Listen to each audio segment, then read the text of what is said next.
The trade book that I chose was called What's Your Angle, Pythagoras by Julie Elias. This is a fictional book, and I chose it because the Pythagorean theorem is constantly coming up in math. And after reading it, I found that this could be such a great trade book to incorporate in my class to help students have a better understanding of the Pythagorean theorem without even realizing it. In this book, we explore the explanation of a right angle by a young boy named Pythagoras. He discovers a few problems throughout the book. The first problem he encounters is that two of the workmen nearby were building a temple, but their ladder was too short to reach the roof.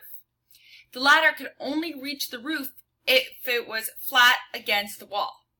The workmen made the ladder 12 feet, which was the same height as the building.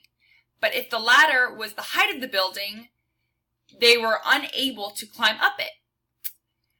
Therefore, Pythagoras then was trying to figure out a way to make sure that the ladder is basically slanted so they could walk up the ladder to reach the top. In addition, Pythagoras then travels with his father to Egypt and meets a builder named Neph. Neph is able to explain to Pythagoras how the building that he created is so straight, because he used a rope to measure it that was a right angle.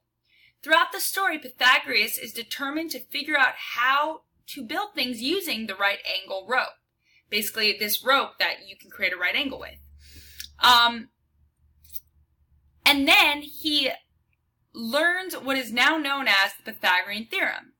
When he goes back home, he's able to fix the ladder his neighbors couldn't figure out, and he's also able to figure out other things, such as what the distance is from his island to the other islands.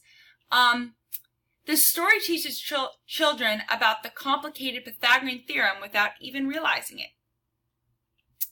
So, what I like about this book is it can be used as a supplement to a lesson on the Pythagorean theorem.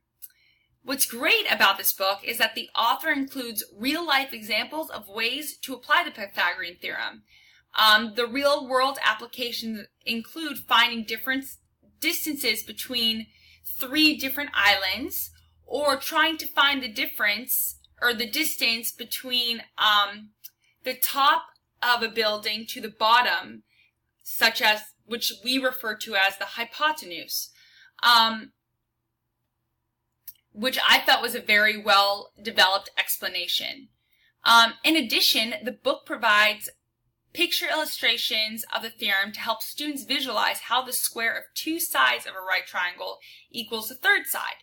So this right here is a picture of him trying to figure out how to create this right triangle. And what I like is it's such a great explanation, because students are always taught a formula, which is a squared plus b squared equals c squared, where here they can see, okay, this is 5 squared, which is 25, and this is 3 squared, which is 9, and when I add them together, this is 4 squared, which is 16, and this is 3 squared, which is 9, and when I add them together, we get 25 squared. But if I take the square root of that, that makes the side of the hypotenuse.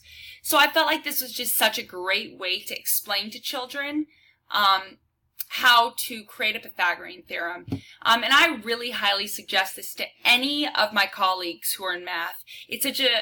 It provides not only historical background of the Pythagorean theorem, but a deeper understanding, which you can then apply to other lessons. I've heard of math teachers having students measure staircases and using the Pythagorean theorem to determine, what the slant of a staircase would be. And showing them this can really help them understand or provide, background information on the topic. So this is an excellent trade book. I would use it in my class, and I highly suggest other students too.